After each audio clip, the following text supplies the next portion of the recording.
They thought they bought me for $2.4 million. Cheap. Quick. Done.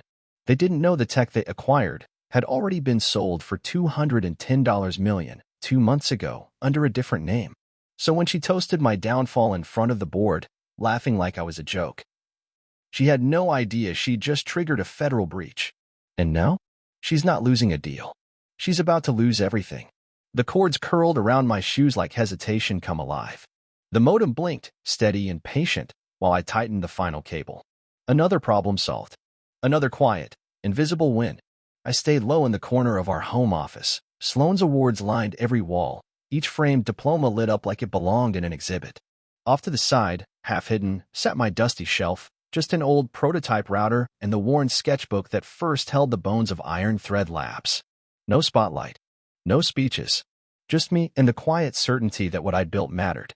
Sloan used to call me visionary, but it always felt like she was humoring me, like you might praise a toddler for painting inside the lines. It was distant, painless, polite.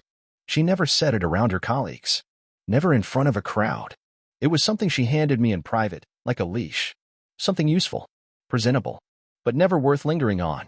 And after a while, I adjusted. Not numb, just conditioned. Her father, Harold, made his feelings loud in silence. He wore his disapproval like accessories, subtle, sharp, deliberate. "Eli, you're throwing your life away on that little science fair," he'd say, brushing off Iron Thread Labs like it was a toy, not the backbone behind 4 major e-commerce networks. I never corrected him. I learned early that trying to explain value to someone who was waiting for you to fail was time wasted. Sloan, though, she worshipped him. Her whole career moved in the orbit of his approval. Ivy League, finance accolades, magazine features, top talent to watch. And every time someone praised her, I clapped louder than anyone, because I believed in her.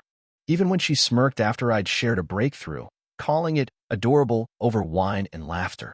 I swallowed that, told myself it was stress, that it didn't mean anything. Even when she'd introduce me as the idea guy who never gets lucky, I let it pass. I believed in her, in us, and maybe more than anything, in what I was building. Iron Thread Labs wasn't some shiny pitch deck. It wasn't meant to impress at cocktail hours. It was built to live in the background, invisible but vital, a quiet engine buried beneath bloated code and sluggish infrastructure. I modeled it after myself. Silent, useful, easy to overlook. Most nights, while Sloan polished acquisition proposals in her pristine glass office, I was in the garage. My fingers stiff from the soldering iron. My eyes bloodshot from testing data loads and latency. That was my version of romance, patching surge failures during lightning storms so our beta clients wouldn't crash. I never wanted applause, but I hoped for recognition. Back when she wore flannel pajamas and stole fries off my plate, before her heels grew taller and her signature longer, we talked. We laughed. We shared. One night she stood in the kitchen, hair pulled back, wine glass in hand, untouched. "You could be huge, you know," she said softly, "if you just had a real partner. Someone to polish it all." I chuckled, not hurt yet. "You mean someone who wears suits without solder burns?" She smiled. Didn't deny it. That was months back. Since then, her affection had turned into metrics. How scalable is it? What's the burn? What's the exit plan? She talked to me like I was a product on trial. And I answered, not to win her over, but to remind myself I still knew what I was doing. Still, I stayed. Through the silence. Through the thin-lipped praise. Because real love isn't showy. It's not filtered photos or public gestures. Sometimes, it's just staying. Making coffee at 2 a.m. so she can take a Singapore call. Resetting the breaker because her 6-monitor setup blew the circuit again. But I'd be lying if I said the cracks weren't getting wider. One night, I overheard her. "He's supportive, but not ambitious," she whispered into the phone. "I think he's okay being average. I think he likes being invisible." Her voice was quiet, but not enough. I was in the hallway, holding a box of Ethernet cables. The word hung there. Invisible. And it hit harder than I expected. I didn't say anything. What could I say? She wasn't wrong. I had been invisible. I'd let her shine, thinking that was love. Thinking my silence meant strength. But in that moment, something inside me turned. That night, I looked at the Iron Thread Labs metrics again with new eyes. They weren't flashy, but they were solid. We trimmed delivery lag by 31% in 3 trial markets. Our code had resisted 4 DDoS hits without breaking. One of our modules had quietly slipped into a medical record system used by 2 major hospitals. And no one knew because I hadn't told them. Because I kept shrinking. Letting their spotlight convince me that the shadows meant I didn't matter. Not anymore. That night, I didn't sleep. I drew up a new framework. Licensing arms. Shell networks. Alias partnerships. I gave myself a new name, one that didn't wait to be introduced. And for the first time in years, I didn't care if Sloane noticed. Because whether she saw me or not, I had decided I would not disappear again. Shadows only exist when something is standing in the light. The valet barely glanced at me when I pulled up in my old Civic. His eyes flicked to the Bentley ahead, then back at me, like I didn't belong. I handed him the keys anyway, straightened my tie, her favorite one, navy blue, and headed toward the Bexley rooftop. The skyline pulsed behind the party lights like a steel heartbeat. It was Sloane's big night. Senior partner. Tech acquisition lead. A title that bent the room's attention like gravity. I should have been proud. I should have felt like I was part of it.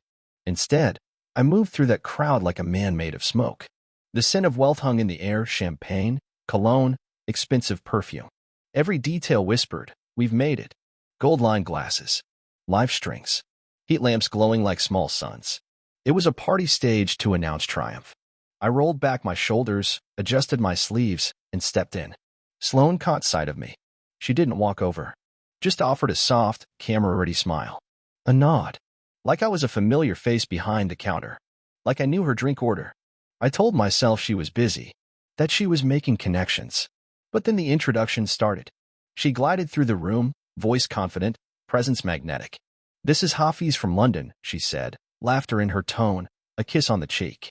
This is Lena, our fintech deal magician. Sloane beamed, her fingers brushing an arm in that soft, deliberate way she used when working a room.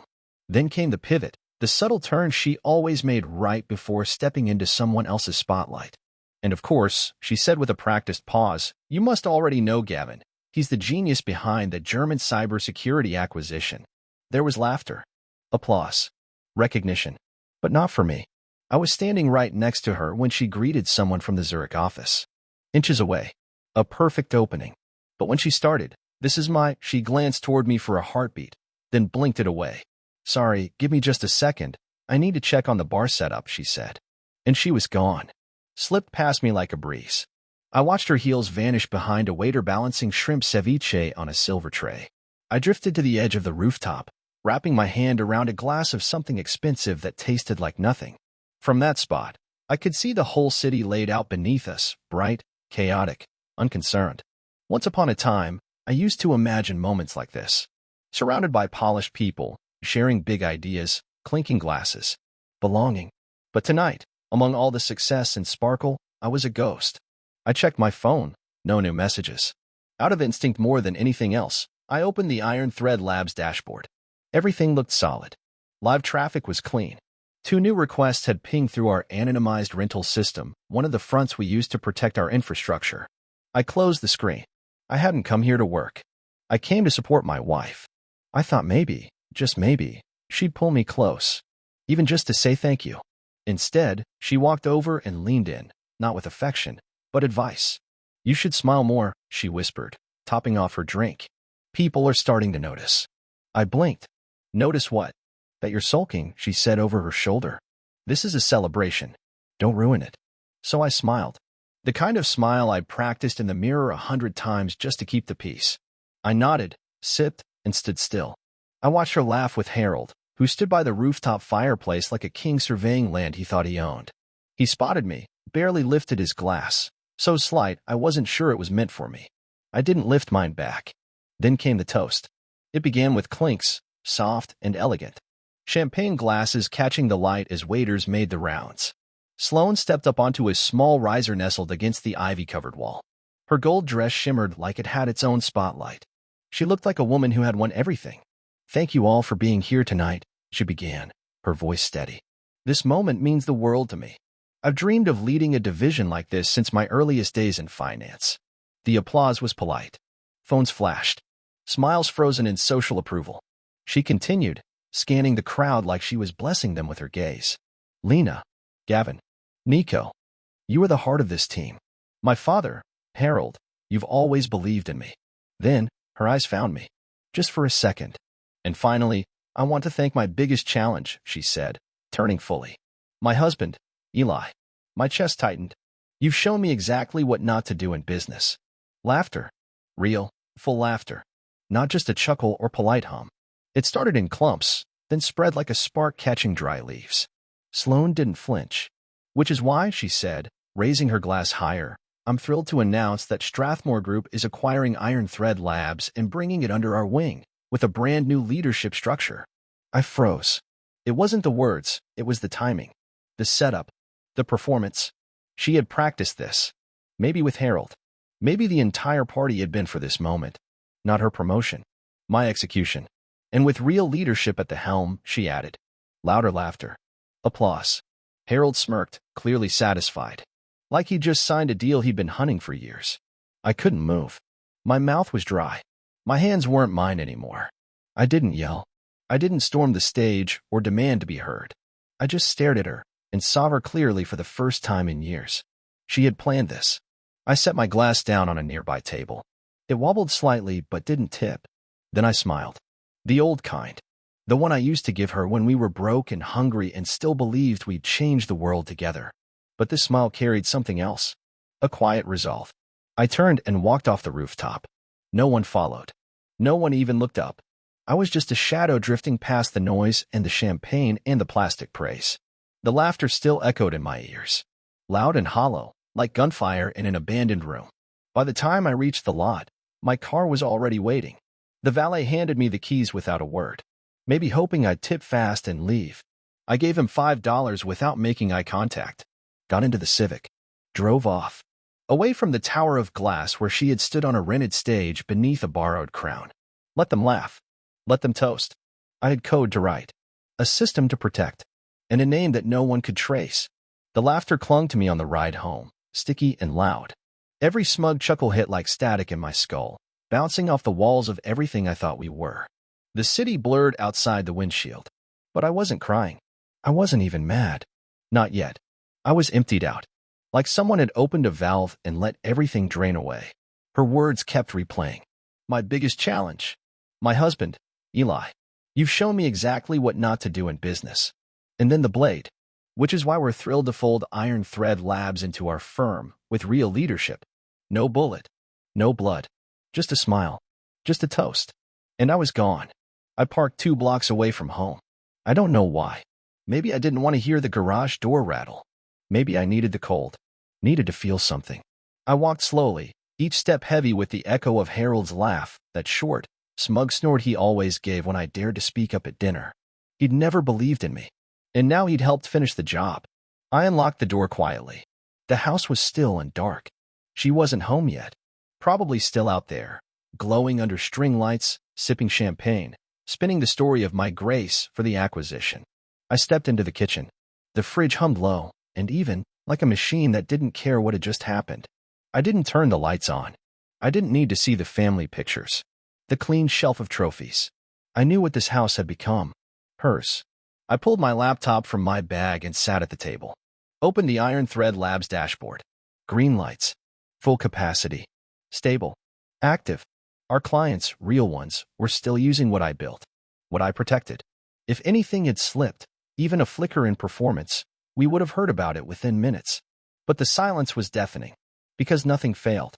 Nothing except the illusion that I was insignificant. Sloane assumed Iron Thread Labs was flimsy simply because I didn't broadcast every win. I never paraded our milestones. I wrapped our biggest contracts in confidentiality layered in NDAs, hidden behind paper shields. She never knew. None of them did. Her polished inner circle of finance analysts and acquisition hawks, they had no clue. What they didn't realize was that Iron Thread Labs had already changed hands. On paper, it wasn't even mine anymore.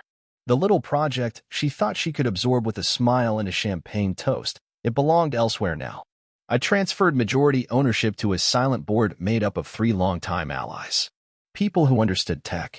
People who'd been in the trenches with me. One was a serial startup founder, one a retired systems architect, and one an angel investor who once saved a platform hours from collapse. I remained on as the founder and chief architect. But the shares?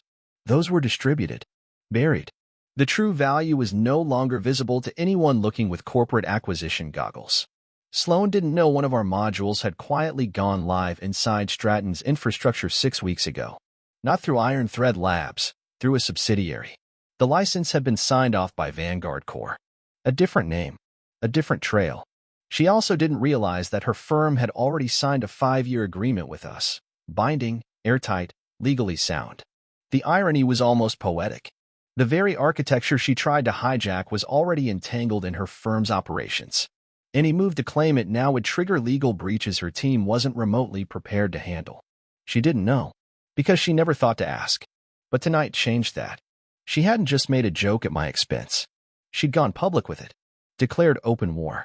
And while the room drank to her brilliance, I sat under the soft glow of my laptop and began writing, not code, not emails, strategy. A blueprint. Not loud, not reactive, just precise. First step, a press release. Not one that screamed betrayal or denial. That would come off desperate. No, this would be subtle. A quiet announcement about Vanguard's new partnership with the Department of Defense. Just a small headline for the tech blogs. A clean note that we'd secured a development contract for encrypted civilian military communications. It would hit tomorrow morning. Just enough noise to freeze Bexley's legal department in place. Next, I queued up an update to our investor dashboard. Something simple. A revised valuation. $210 million. Audited. Verified. Logged. Far beyond what Sloan or Harold had ever imagined. I had kept it low profile on purpose. Let them think I was limping. It made the next move easier. Then I wrote another file, a formal memo to Vanguard's board recommending we prepare a cease and desist if Bexley attempted any claim over Iron Thread Labs without formal negotiation. I didn't send it. Not yet. But it was ready. By the time the front door opened, the plan was outlined. My coffee had gone cold. The horizon was starting to glow. Sloan walked in, heels clicking like punctuation marks. Humming. I didn't turn. I didn't need to look. Oh, she said, spotting me. You're still up. I said nothing. She moved to the fridge, pulled out a bottle of water, leaned back like the night had been ordinary. It was a good night, she said casually. Everyone loved the toast. I stared at the screen. Everyone but the person it was about. She exhaled, amused. Come on. It was just optics. You know how these events work. I faced her, slowly, without fire. You called me a liability. She shrugged. It was a joke. Lighten up. You announced the acquisition of a company you don't own. I will, she snapped, her tone sharpening. The paperwork's filed. Every file a shield. Sloan thought she'd engineered a perfect takeover. That her little announcement would create momentum too strong to stop. But she never looked closely. Iron Thread Labs had stopped being the heart long ago. It had become a mask. A shell. A distraction. The real work, the systems, the structure, the future, had already migrated. Quietly, carefully, into something new. Entity Core. I'd seen the signs. Long before the rooftop toast. When she started viewing me as something to absorb rather than someone to build with. That's when I made my move. I brought in 2 of the sharpest people I knew. Marcus Keene, former head of encryption at a major telecom firm. Brilliant. Unflinching. And Jenna Whitlow, the attorney whose last 3 IP cases had ended in settlements north of $85 million. We called it a garage refresh. That was the story. The reality was far more intentional. We orchestrated an invisible migration. Little by little, we moved everything that mattered. Iron Thread Labs code, its assets, its infrastructure, under Vanguard's roof. Licenses were rewritten. Servers relocated. Ownership transferred. And all of it was wrapped in a trust, shielded and managed by Jenna's legal team. Sloan never saw it coming. I logged into Vanguard's client portal and scanned the activity logs. The Department of Defense had officially finalized their onboarding steps. Encryption testing was booked for Friday. Meanwhile, another client, a Fortune 100 energy giant, had flagged our remote reinforcement module as a top priority. They'd come through a discreet third-party channel, just like we planned. Vanguard's reach was spreading like roots underground. And the best part? On paper, we looked like background noise. Just another vendor in a sea of faceless providers. I opened the press release I'd kept under wraps for weeks, the one prepared for this exact moment. In case Sloan, or someone like her, tried to stake a claim. The headline was clean, measured. Vanguard Corp secures defense contract for civilian encryption infrastructure. Breakthrough in low-latency security transmission. No flash. No ego. Just precision. The paragraph beneath it was short but sharp. Co-founded by technologist Eli Mercer, Vanguard Core has maintained a discreet presence while developing encryption frameworks now operating within financial, medical, and defense sectors. That was enough. Enough to freeze Bexley's lawyers mid-sip. Enough to make any would-be acquirer pause. I scheduled the release for 10:12 a.m. Eastern. Not too early. Just late enough for Bexley's legal team to start their morning with coffee and a mild heart attack. Once that was locked in, I turned to the next piece, acquisition terms. Not hers. Not the faux deal Sloan so smugly hinted at on the rooftop. These were mine. And they weren't for Iron Thread Labs. They were for Bexley's cybersecurity patents. I'd quietly scooped up several key filings. Ones their team had neglected to renew. Small oversights made by a department too busy celebrating to check expiration dates. Those patents now belonged to Vanguard. And with them, we had the legal grounds to pursue a takeover of their entire security division if I wanted it. And I wanted it. I pinged Jenna. All systems prepped. Her reply came less than a minute later. Don't panic. Don't blink. I didn't intend to. At 4:45 a.m., I was already running system simulations.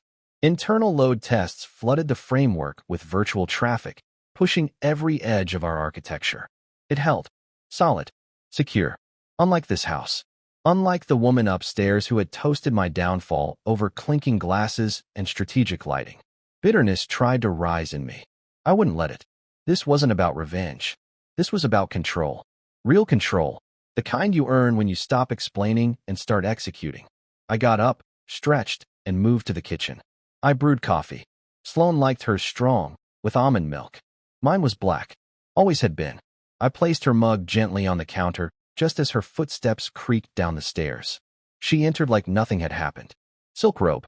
Composed face. Maybe she'd convinced herself it was just business strategy, not betrayal. She glanced at the mug, then at me. You didn't sleep? No, I said, sipping. Had a few things to finish. She studied me, cautious now. There was something in the air she couldn't quite name. I figured we'd talk this morning. About the merger. There won't be a merger, I said flatly. Her smile tightened. Eli, be reasonable.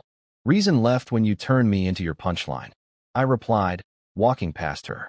You wanted the world to laugh. You didn't think I might have a response. She stepped behind me, voice sharper now. What are you even talking about? I pulled out my phone, brought up the scheduled press release, tilted it just enough for her to read. This goes live in 5 hours. She leaned in. Defense contract. Vanguard Core. Public exposure. Real teeth. She read the headline once. Then again. Slower. I watched the transformation spread across her face, confusion, disbelief, then recognition. Vanguard is yours? Vanguard is mine, I said. And so is everything your division runs on. Without my renewals, Bexley can't legally operate half the tools they rely on.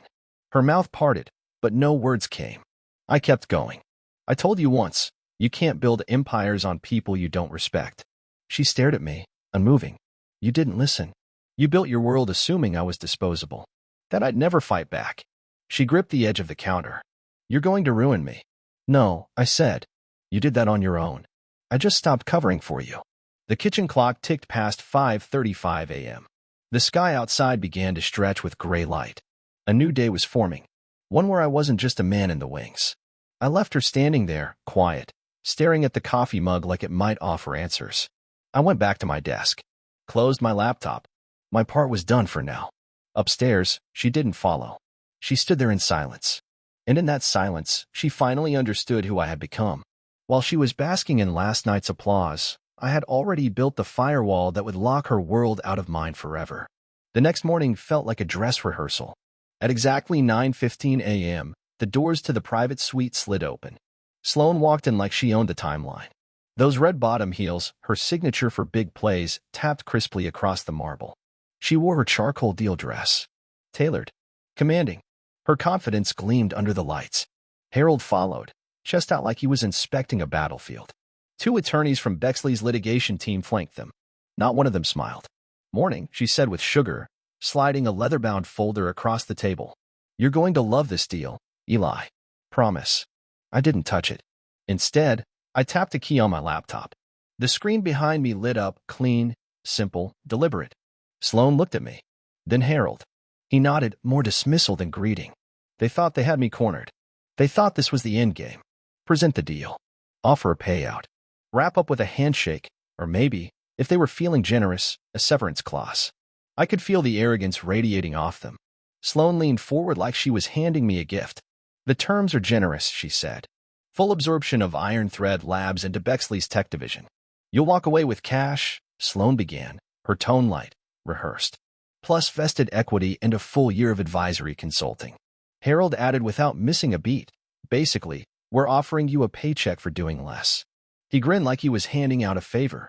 Honestly, you're lucky we're offering anything after that little stunt with your press release, he added, his smile slipping. Spooked some of our board. I tilted my head slightly. It wasn't meant to spook anyone. It was meant to inform. Harold let out a dry snort. Oh, don't be coy. That was a calculated shot. You blindsided us. I finally leaned back in my chair. Calm. Measured. No, I said. I protected what was mine. Sloane's eyes narrowed, just a fraction. She hadn't expected me to be composed. Maybe rage. Maybe panic. But not this. Not stillness. I gestured toward the screen behind me. Let me show you something. Slide 1 loaded. Iron Thread Labs' current valuation, $210 million. Verified by 2 separate audits. Strengthened by recent license sales. I caught the way Harold's brow creased. Slide 2 followed. Our active client list, no names, of course. We protect them. But the logos told their own story. 3 Fortune 100 companies. 2 in Europe. 1 domestic. I let the quiet hang in the room. Then came slide 3. The defense contract. Signed. Sealed. Classified in detail, but the government insignia and contract ID were clear. No bluffing. Just enough truth to make them sweat. I turned my laptop slightly, revealing another tab. Bexley's own infrastructure audit logs. Your firm's been running on our systems for 10 months, I said. Encrypted packet routing. Load balancing. Predictive acceleration. All ours. Sloane's mouth opened. No sound. Harold leaned in. You're bluffing. I clicked one more file. An email from Bexley's internal IT director, dated November, confirming full integration of our modules. Am I? He stared at the screen like he was trying to swallow the contract line by line. You see, I continued, voice even, Iron Thread Labs wasn't failing. It was hiding. And now you've tried to buy something your company already rents. Finally, one of the lawyers spoke. He cleared his throat, searching for footing. Even if all of this is true, it doesn't protect you from a strategic acquisition. You're still exposed under standard merger clauses. I looked at him. I'm not merging, I said plainly. I'm not for sale. Then I let the pause breathe. But your division might be. Sloan let out a small laugh, sharp, nervous. Excuse me. Slide 4 appeared behind me. The proposal. Not for Iron Thread Labs. For Bexley's cybersecurity division. The wording was exact. The figures tight. I had no interest in grandstanding. You lost 3 patents last quarter, I said. We picked them up. We now own Bexley's cipher compression model. The idle diagnostic protocol. And your redundancy matrix. Her lawyer stiffened. I went on. You're still marketing those tools as proprietary. We sent a courtesy notice this morning. Your legal team will receive it within the hour. Harold fell back in his chair. His face blank. The other lawyer shifted uncomfortably, eyes darting toward the door. Sloane's composure finally cracked. She tried reaching for that familiar tone. Soft, persuasive, sweetened with charm. Eli, she said, voice low. This doesn't have to be a war. We're partners. There's room to work this out. I gave her a faint smile. Maybe we could have. Before the rooftop. Her face twitched. She remembered. This isn't revenge, I added. It's a correction. You made me the example. Now you're living it. Harold pushed to his feet.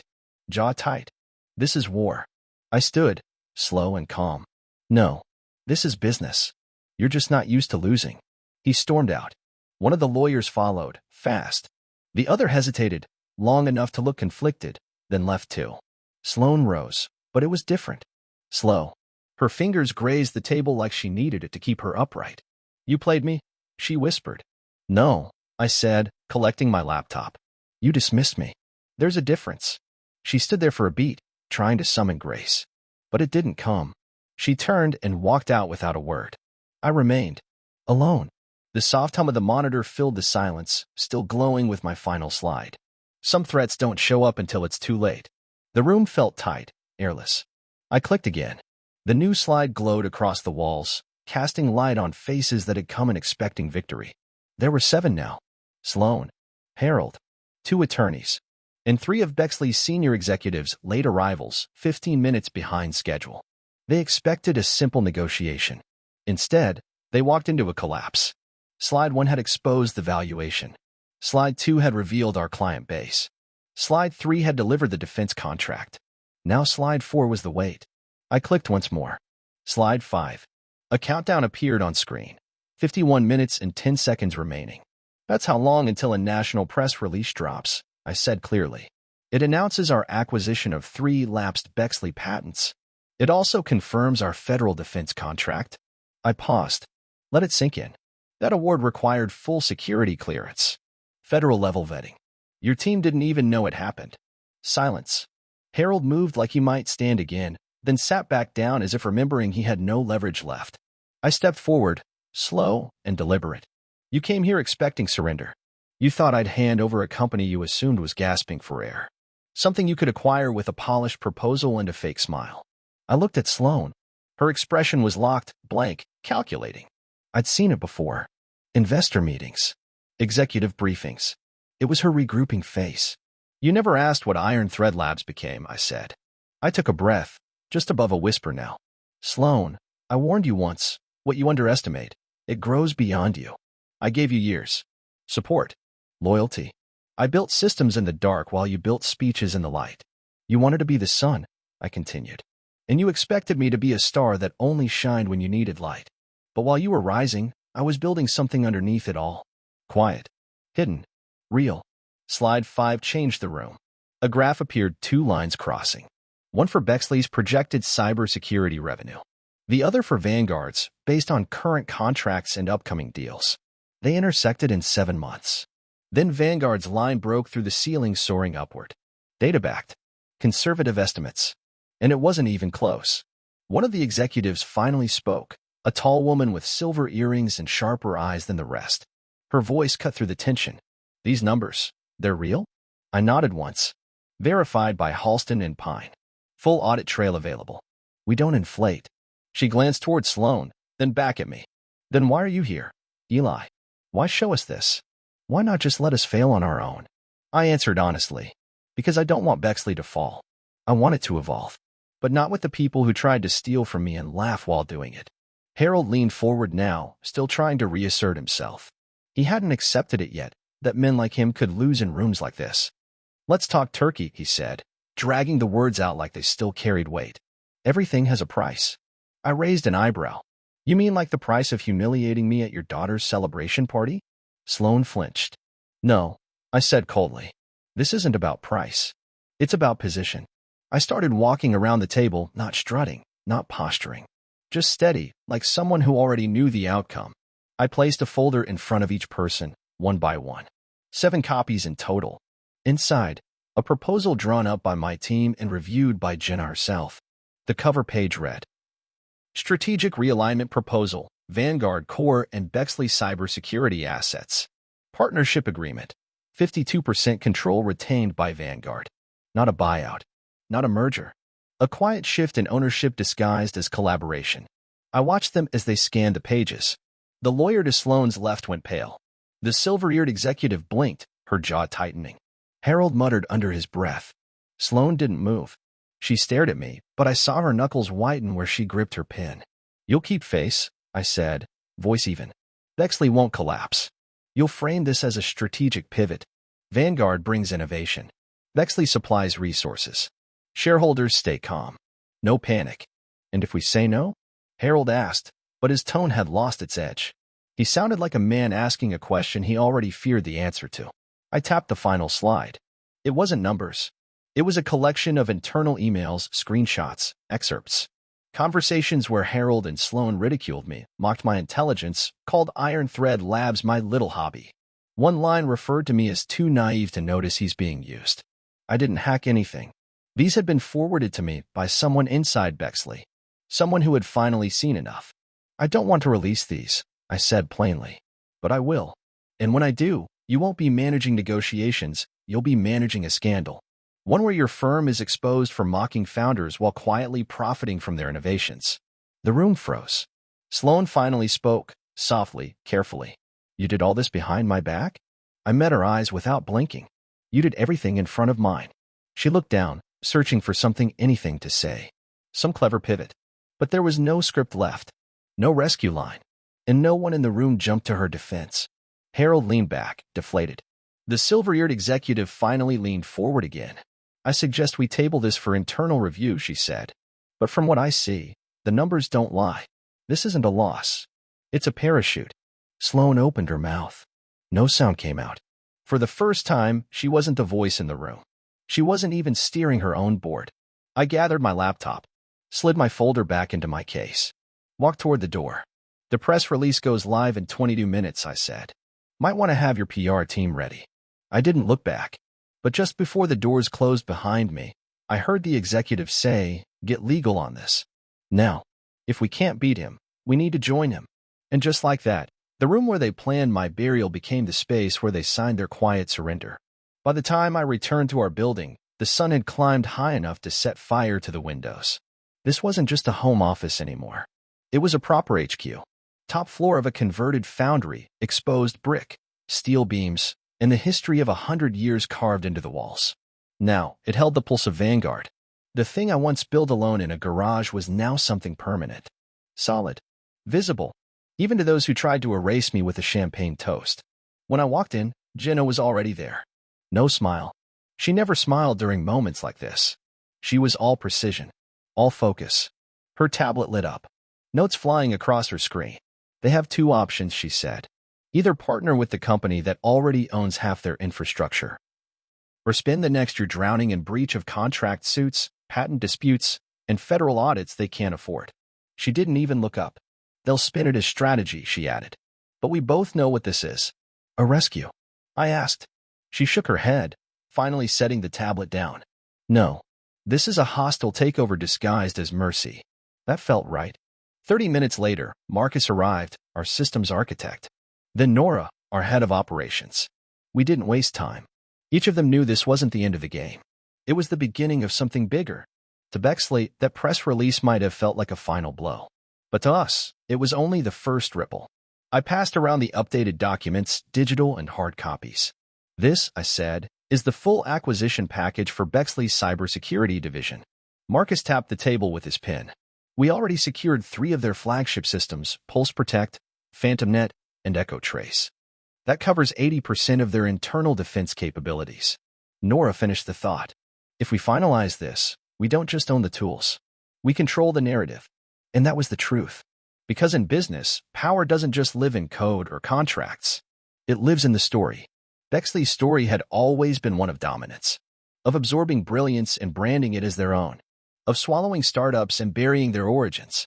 Sloan had built her entire career making sure she looked like the sole architect of success. But now, her story had changed. She wouldn't be remembered as the woman who rose. She'd be remembered as the woman who underestimated the man in the corner. The one who stayed quiet until it was too late. We finalized the documents. Structured as an asset swap, clean, discreet, surgical. Hidden behind a licensing extension. No headlines needed. By the time anyone outside caught on, we'd already owned the bones of their cybersecurity infrastructure. And Sloan? She'd be giving interviews about strategic pivots, about lean innovation, about bold new partnerships that explained the sudden drop in control. By noon, the paperwork was sent. By 2 p.m., the reply came. Not from Harold. Not from the board. It was from Sloan. Her email was short. 3 sentences. Eli. We acknowledge receipt of Vanguard's proposal. The board will accept the terms as outlined. No apology. No clever spin. Just surrender. I stared at the screen for a moment still. It wasn't satisfaction that filled me. Not triumph. It was heavier than that. Not regret, either, but something closer to reflection. I remembered the first time Sloan helped me with a pitch deck. We were still living in that shoebox apartment, the one where our coffee table was a piece of cardboard over 2 crates. She sat cross-legged on the floor, highlighters in hand, circling the parts of my proposal that didn't land and placing stars next to the ones that did. You've got something here, she'd said, smiling. You just need someone who knows how to frame it. But somewhere along the way, she stopped framing me and started planning to replace me. I forwarded the board's acceptance to Jenna. She replied 5 minutes later with the final receipt and one short sentence that made me smile, just a little. Welcome to your empire. The next morning, Vanguard Corp quietly absorbed Bexley Group's cybersecurity division. No press conference. No lawsuits. Just an asset-based integration agreement, surgical, silent. By the time the ink dried, their entire tech stack had been wrapped in our modular framework. Our licensing fingerprints were already inside over 70% of their supposedly proprietary software. That afternoon, Sloan called. I considered letting it ring out, but I answered. Congratulations, she said, her voice stripped of warmth. You got what you wanted. I let the silence sit for a few seconds before I responded. No, what I wanted was respect. If you just waited. No, I cut in calmly. You don't get to rewrite it now. You stood in a room full of your colleagues and toasted my name like I was a failure. A joke. She was quiet. I miscalculated, she said eventually, her voice low. Flat. No, I said again. You didn't miscalculate. You showed me exactly who you were. That was clarity. She didn't speak. I heard her breathing on the line, a heavy, uneven, like she wanted to scream but couldn't afford the fallout. I didn't think you had this in you, she whispered. That's the problem, I replied. You never did.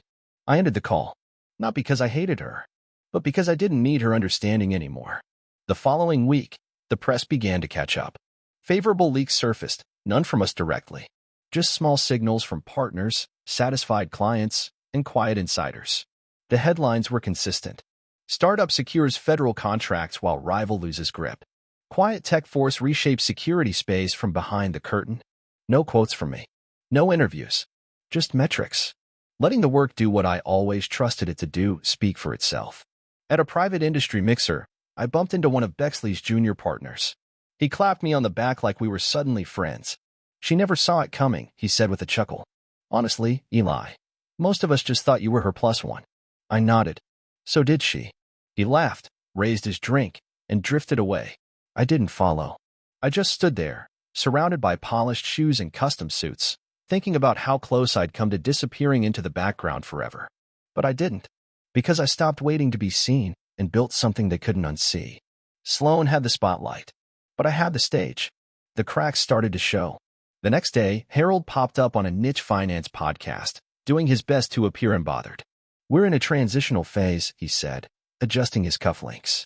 This partnership with Vanguard allows Bexley to reallocate its innovation resources. He never said my name. Not once. That would have meant acknowledging the loss. Instead, he spun it as strategy, like this had been their idea all along. The host nodded along, probably pretending to understand the jargon while Twitter told a different story. Side-by-side charts revealed the truth. Bexley's cybersecurity arm had been dismantled. This wasn't a partnership. It was a quiet extraction. And behind closed doors, panic was setting in. Midday, Jenna forwarded me an internal email thread, leaked from someone inside Bexley. Managers, directors, VPs, all suddenly unsure of their roles, whispering about layoffs, wondering if Vanguard would come for more. One line from a project manager stood out. I thought we were the predators, but the real surprise came Monday morning. Sloan didn't show for the debrief her team had scheduled with ours. Instead, she submitted her resignation. 3 lines. No explanation. No excuses. No request for negotiation.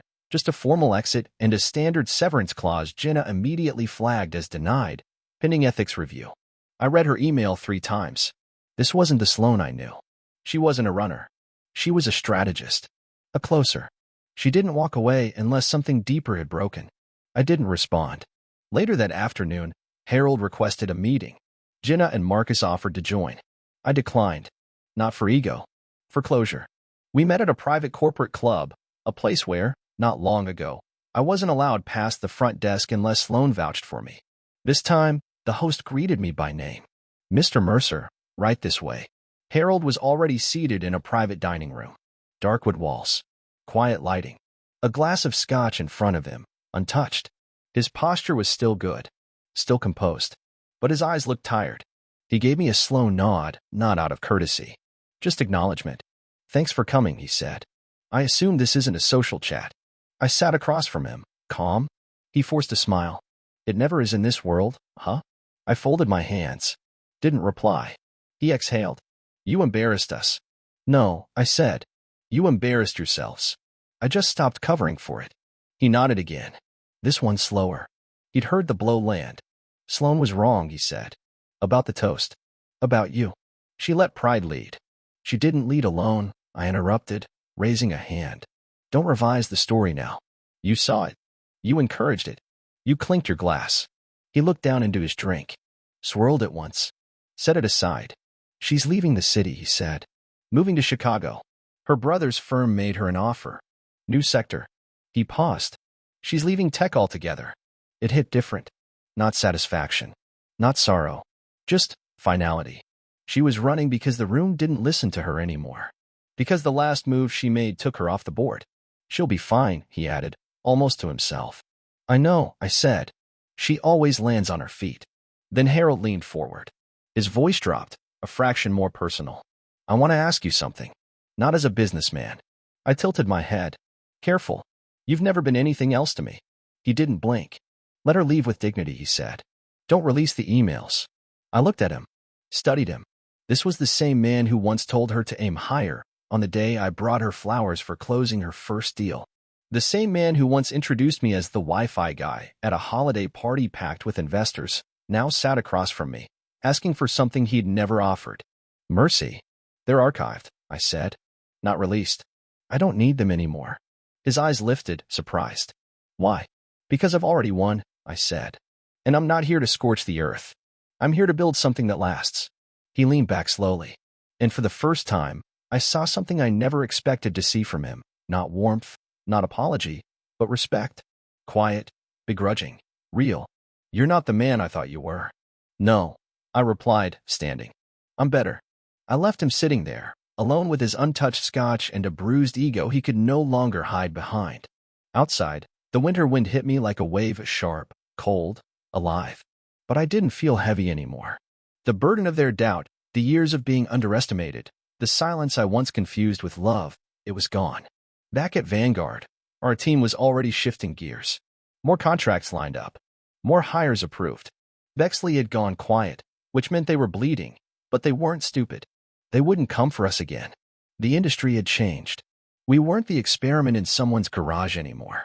2 weeks passed before I saw Sloan again. Not in a boardroom. Not on a Zoom call. Not in court. At the airport.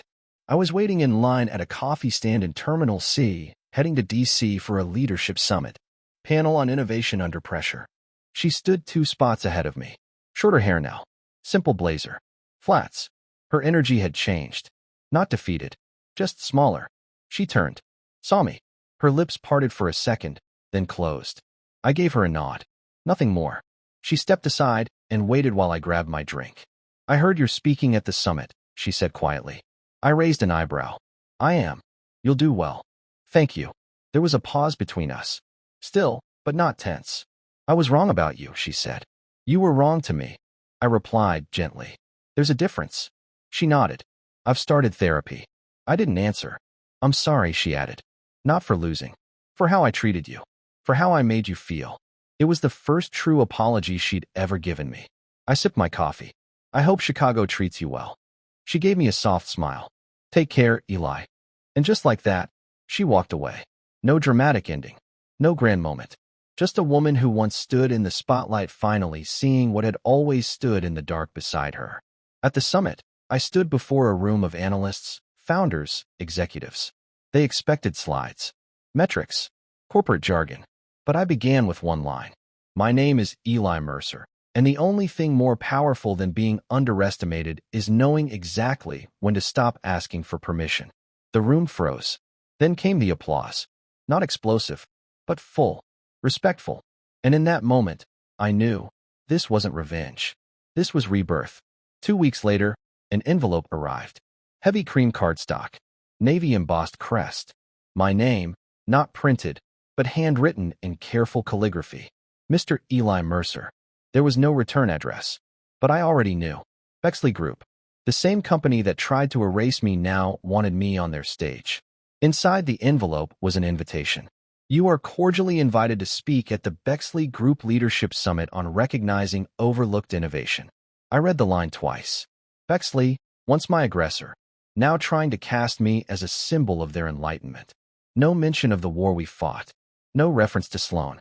Just a carefully worded rewrite of reality. When I showed it to Jenna, she laughed. They really think this makes them look progressive, she said. Like they weren't on the wrong side of history a month ago.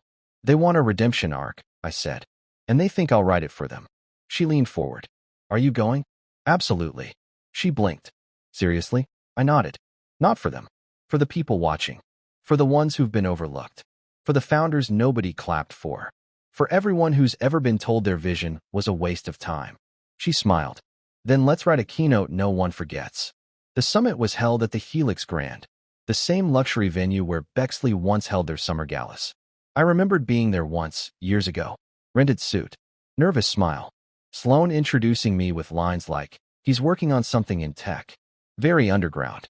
This time, I came in through the speaker's entrance. No name tag. No wait. My assistant had already sent over my media kit and bio. They led me to the green room. Plush leather chairs, bottled water, calm silence. A far cry from the folding chair they once stuck me behind the bar. The crowd filled in. Executives, reporters, investors. The vibe wasn't one of celebration. It was anticipation. People weren't here to be dazzled. They were here to be convinced. And this time, I wasn't invisible. I saw Sloan just before I stepped out. 5th row, center aisle. Navy dress. Hair pulled back. No jewelry. No entourage. Just her. No longer on stage. No longer in control. Just watching. She wasn't listed as a speaker. She didn't have a title anymore, either. Consultant. No reports. No team. Harold? He'd announced his retirement the week before. To focus on wellness. Everyone knew it was a polite push. Then my name was called. The applause was measured. Curious. Respectful. They didn't know yet what kind of man I'd be on that stage. I stepped up. No notes. No teleprompter. Just truth. Good morning, I began. My name is Eli Mercer, and I used to be the quietest person in every room. Not because I had nothing to say, but because the room was too loud to listen. A few chuckles. Mostly stillness. For years, I built systems in the shadows. Watched other people take credit. Watched doors close. Watched opportunities pass because I didn't wear the right suit or carry the right last name. I was called a dropout. A placeholder. A man with more ideas than direction. I paused. Took in the room. But I've learned a few things. Quiet doesn't mean weak. Silence doesn't mean surrender. And being overlooked isn't the same as being wrong. I walked the stage slowly. Calm. Certain. They called my company a hobby. An experiment. Something to be absorbed by a real brand. They laughed when I refused to fall in line. Not behind closed doors, out loud, in public, like they were proud of it. A few in the audience turned toward Sloan. She didn't flinch. They thought that moment was my undoing. What they never saw coming was that I had already built something stronger, something beneath their applause, beneath their stage. A structure they didn't even realize they were standing on. The tension in the room grew thick. But I wasn't angry. I didn't raise my voice. I just said what needed to be said, and truth carries its own volume. Iron Thread Labs, now Trentcore, sits quietly inside some of the largest infrastructures across the globe. We're the foundation. Invisible until the ground begins to shake. That's why I stood there. Not to bask in attention, but to remind them of what they always overlook. I let the silence stretch before I spoke again. Innovation doesn't always come dressed in polished slides or echoed in standing ovations. Sometimes it looks like failure. Sometimes it sounds like silence. But if you're building something real, something solid, you don't need permission to exist. The results will speak. I moved back to center stage. To those watching, those who've been talked over, dismissed, forgotten, I want you to hear this. You don't need the spotlight to be seen. You don't need the applause to be unforgettable. Just keep building. Quietly. Persistently. Without waiting for validation. Because eventually, the world runs out of ways to ignore you. I didn't wait for the applause. I stepped off stage as calmly as I had stepped on. The crowd was still.